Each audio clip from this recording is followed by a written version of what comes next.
রব্বুল আলামিন আমাদের রব্বুল আলামিন। পড়েন, রব্বুল আলামিন আমাদের রব্বুল আলামিন। কে দিয়েছে আকাশ নদী অবাক প্রকৃতি, কে দিয়েছে ঘুমন্ত রাত মিষ্টি প্রভাতী, কে গড়েছেন আকাশ মাটি অবাক প্রকৃতি, কে দিয়েছে ঘুমন্ত রাত মিষ্টি প্রভাতী।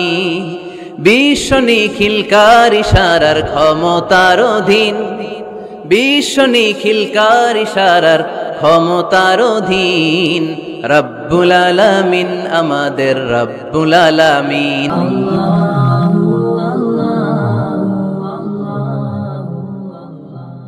আমরা কিন্তু প্রত্যেক দিন ফরজ সালাতের পরে এই দোয়াটা পড়ি কিনা ভাই? রদিতু বিল্লাহি রাব্বা, আল্লাহ তোমারে রব হিসেবে পেয়ে খুশি, অবিল ইসলামী দীনা, ইসলামকে ধর্ম হিসেবে পেয়ে আমরা খুশি। এই দোয়াটা পড়ি কিন্তু অর্থ বুঝি না, তাই হৃদয়ে লাগে না, ঠিক কিনা? এজন্য অর্থ জানার দরকার আছে না নাই? আমি সব সময় বলি, প্রিয় ভাইয়েরা, কোরআনের অর্থ পড়ুন, মাতৃভাষায় কোরআনকে বুঝুন। শাইখ আব্দুর রহমান সুদাই যখন ইমামতি করতেছে তখন ওই আল্লাহর ঘরটা সামনে আছে না নাই? আপনারা টিভিতে দেখেন নাই? কাবা ঘরের সামনেই কিন্তু নামাজটা পড়ে। তো ওই আয়াতের অর্থ ছিল, এই ঘরের রবের ইবাদত করবা, তাহলে রিজিকের ব্যবস্থা করবে কে? তো ওই ঘরের সামনে দাঁড়িয়ে উনি ইমাম, চোখের পানি উনি ধরে রাখতে পারে? ধরে রাখা সম্ভব না। এর কারণ অর্থ বুঝে। আমরা আজীবন পড়ি সুবহান রাব্বিয়াল আ'লা, এর অর্থটা যে কি কেউ জানে না, ঠিক কিনা? তো চোখ দিয়ে পানি নামবে কেমনে? চাইনিজ ভাষা আমাদের কাছে যেরকম, কোরআনের তেলাওয়াত আমাদের কাছে অনেকটা এরকমই।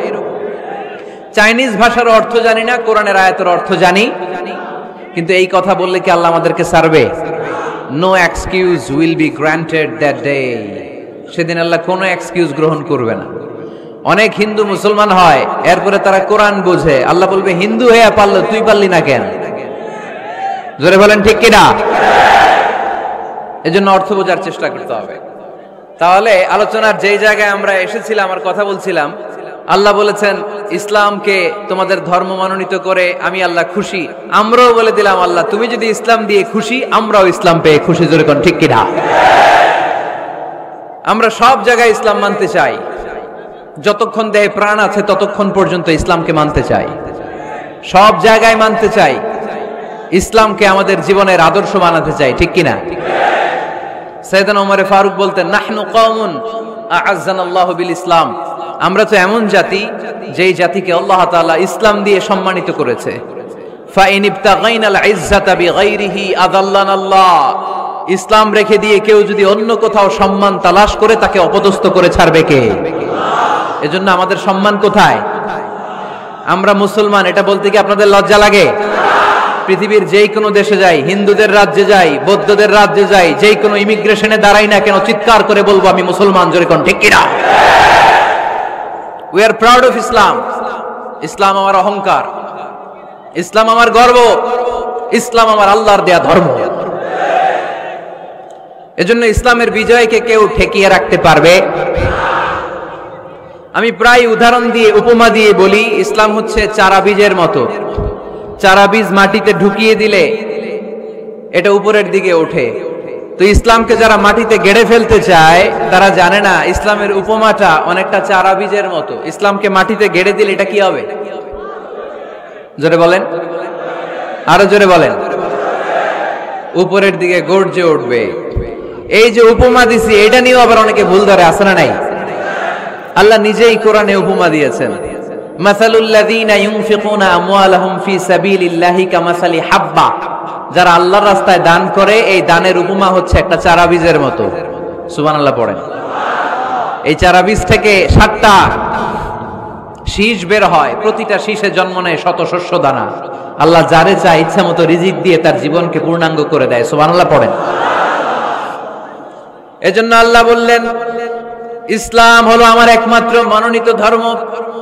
ইসলাম ছাড়া অন্য কেউ যদি সম্মান তালাশ করে, তার কাছ থেকে কিছুই আমি গ্রহণ করব না। কিয়ামতের দিন সেই লোকটা হবে হায় হায় কোম্পানির ম্যানেজার, ঠিক কিনা? এজন্য আমরা একটা ধর্মকেই মানতে চাই। চিল্লায় বলেন তো, ধর্মটার নাম কি? ইসলাম ছাড়া অন্য কিছু মানি না। ইসলাম ছাড়া অন্য কিছু মানি না, মানব না। বিষ্ণু ঈসা ইসলাম বলেছেন এই ইসলামের বিজয়কে কেউ ঠেকিয়ে রাখতে পারবে না। তার কারণ ইন্নাল্লাহা যাওয়ালি আল আরদা, নিশ্চয় আল্লাহ তাআলা এই জমিনটাকে আমার জন্য সংকুচিত করে ছোট করে দেখিয়েছে। ফারাআইতু মাশারিকাহা ওয়া মাগারিবাহা, আমি এই পৃথিবীর ডানে বায়ে সামনে পেছনে সবটা দেখেছি, আর আমার চোখ যতদূর পৃথিবী দেখেছে ততদূর জায়গায় আল্লাহ আল্লাহু আকবারের ধ্বনিকে পৌঁছে দিবে। তাই এই ইসলামের বিজয়কে কেউ থামাতে পারবে? গোটা বিশ্বব্যাপী আজ ইসলামের জয় জয়কার। কালিমা পড়ে অন্যান্য ধর্মের লোকেরা আজ মুসলমান হয়ে যাচ্ছে, ঠিক কিনা? আমাদের তাফসির মাহফিলগুলোতেও অনেক হিন্দু ভাইরা কালিমা পড়ে মুসলমান হয়, আপনারা শুনছেন? আলহামদুলিল্লাহ কইবেন না? গোটা বিশ্বের সবচেয়ে নির্যাতিত ধর্মের নাম হচ্ছে ইসলাম, সবচেয়ে নিষ্পেষিত, খালি মাইর খায়। ফিলিস্তিনে মাইর খায় কারা? মুসলমান। কাশ্মীরে মার খায় কারা? ইরাকে, বার্মায়, আমাদের টেকনাফে, গোটা বিশ্বে মুসলমানেরা মার খায়। কিন্তু তারপরেও বিধর্মীরা তাদের ধর্ম বাদ দিয়ে এই ইসলামের ভেতরে ঢোকার জন্য প্রতিযোগিতা শুরু করে দিয়েছে। ইউরোপ আমেরিকাতে মসজিদের সংখ্যা বেড়ে যাচ্ছে, তাদের যে খ্রিস্টানদের গির্জা এগুলো তারা বিক্রি করে দিচ্ছে, মুসলিম কমিউনিটি ওই গির্জারে মসজিদ বানায় ফেলতেছে। এই ইসলামের বিজয়কে কেউ ঠেকায় রাখতে পারবে? যেহেতু ইসলামের বিজয় অবশ্যম্ভাবী, আমরা ইসলামের সাথে মিলে থাকতে চাই, মিশে থাকতে চাই, আমরা বিজয়ের অংশীদার হতে চাই। কি আছে ইসলাম ধর্মে যে কারণে গোটা বিশ্বে ইসলাম নির্যাতিত এবং নিষ্পেষিত হওয়ার পরেও ইসলামের জয় জয়কার? আজকে আমাদেরকে জানতে হবে কি আছে ইসলামে। What is the characteristics of Islam? কি বৈশিষ্ট্য রয়েছে ইসলামে, কি বৈশিষ্ট্য দিয়ে আল্লাহ তাআলা বৈশিষ্ট্যমণ্ডিত করেছেন? আজকে এই সংক্ষিপ্ত পরিসরে ইসলামের 10টি বৈশিষ্ট্যের কথা আমরা শুনবো, আওয়াজ করে পড়েন ইনশাআল্লাহ। আপনাদের হিন্দু বন্ধু আছে না? এই হিন্দুদের সাথে যখন কথা বলবেন উল্টাপাল্টা কথা না বলে এই 10টা পয়েন্ট নিয়ে আলোচনা করবেন। আপনাদের অফিসে হিন্দু কলিগ আছে না? তাদেরকে যখন ইসলামের দাওয়াত দিবেন এই 10টা পয়েন্টের আলোকে কথা বলবেন, পারা যাবে? আপনাদের এই ব্যবসা প্রতিষ্ঠানে, এই বান্টি বাজারে হিন্দু ভাইদের দোকান আছে না? পাশে যদি মুসলিম ভাইয়ের কোনো দোকান থাকে তার সাথে যখন আলাপচারিতা করবেন তখন এই 10টা পয়েন্ট নিয়ে কথা বলবেন, দেখবেন ইসলামের সৌন্দর্য দেখে সেও কালিমা পড়ে মুসলমান হয়ে গিয়েছে। যে বৈশিষ্ট্যগুলো থাকার কারণে গোটা বিশ্বে মুসলমানেরা নির্যাতিত হওয়ার পরেও ইসলামের জয় জয়কার, সেই 10টা বৈশিষ্ট্যের প্রথম বৈশিষ্ট্যের নাম হচ্ছে আর রাব্বানিয়া। আওয়াজ করে আমার সাথে সাথে বলেন আর রাব্বানিয়া। আবার পড়েন আর রাব্বানিয়া। এর মানে হচ্ছে এই ধর্মটা রবের টেক কেয়ারে চলে, এটা রবের দেয়া ধর্ম, এটা মন মস্তিষ্ক প্রসূত কোনো ধর্ম। পৃথিবীর অনেক ধর্ম আছে মানুষের বানানো, ইচ্ছে মতো ধর্মগ্রন্থের মধ্যে যা মনে চায় লিখে দিছে, এরকম ধর্মগ্রন্থ আছে না নাই? কিন্তু আমাদের কোরআনের যতগুলো আয়াত, যতগুলো সূরা, এর একটা আয়াতে কেউ কোনো চেঞ্জ করতে পারছে? কোরআনের একটা শব্দে কেউ কোনো পরিবর্তন ঘটাতে পেরেছে? একটা নুকতার মধ্যে চেঞ্জ করতে পারছে? এক আয়াতে আল্লাহ কোরআনে বলেছেন ফাআবাউ আইয়ুদাইফুহুমা, মানে দুইজন নবী এসেছিল ইহুদিদের কাছে, ইহুদিরা তাদেরকে মেহমানদারি করায় নাই। এটা একটা বদনাম না? ওমরে ফারুক যখন রাদিয়াল্লাহু তাআলা আনহু মদিনার খলিফা, ইহুদিদের একটা দল ওমরে ফারুকের সাথে সাক্ষাৎ করে এসে বলে, ওমরে ফারুক, তোমাদের কোরআনে আমাদের ইহুদিদের ব্যাপারে একটা বদনাম আছে। কি বদনাম? এই আয়াতে তোমাদের আল্লাহ বলেছে ফাআবাউ আইয়ুদাইফুহুমা, মানে দুইজন পয়গম্বর এসেছিল আমাদের কাছে কিন্তু আমরা এগরে খাওয়াই নাই, এরা ক্ষুধার্ত ছিল।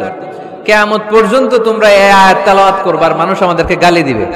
তো গালাগালির দরকার নাই, চলো একটা মিউচুয়ালে যাই। কি যাই?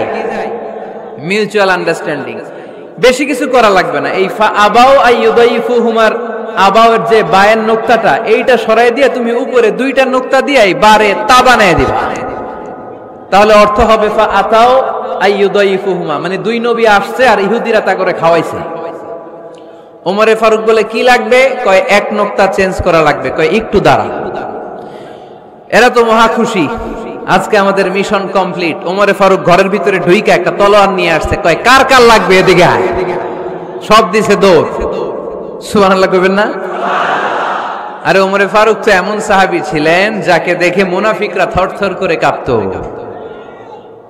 ওমরে ফারুক তো এমন সাহাবী ছিলেন যাকে দেখে শয়তানও কাঁপতো। বিশ্বনবী বলতেন, উমর মা সালাকা শাইতানু সালিকান ফাজ্জান ইল্লা সালাকা ফাজ্জান গায়রা ফাজ্জিক। ওমর, ইবলিস শয়তান যদি তোমারে কোনো রাস্তা দিয়ে আসতে দেখে, ইবলিস ওই রাস্তা থুইয়া অন্য রাস্তা দিয়ে চলে। আমাদের দেশে আমাদের ছেলেমেয়েরা যখন খেতে চায় না, আমরা বলি আম্মু তাড়াতাড়ি খাও, ভাল্লুক আসবে, বাঘ আসবে, বিড়াল আসবে, বলি না? আপনাদের বান্টিতে কি বলেন? আপনার ছোট্ট মেয়েটা রাতের খাবার খেতে চায় না, খাবার নিয়ে পিছে পিছে দৌড়াইতেছেন, মা খাও, কি আসবে বলেন? বিলাই। আর কি বলেন?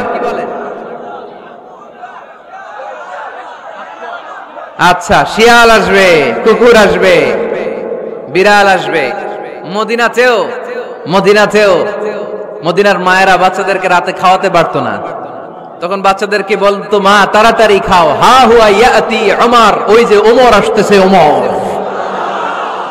ওমরে ফারুকের নাম শুনলে ভয়ে চুপটি মেরে বাচ্চাগুলো খেতে শুরু করতে পড়েন। সুবহানাল্লাহ।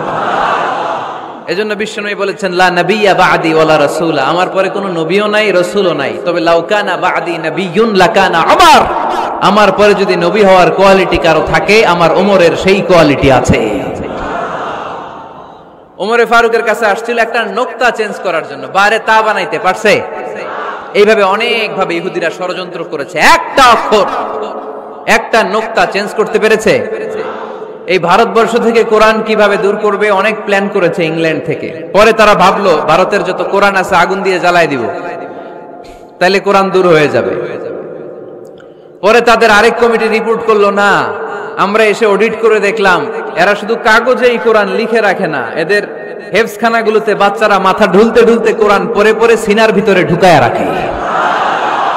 যদি আগুন লেগে ধ্বংস হয়ে যায়, ধ্বংস হয়ে যায়।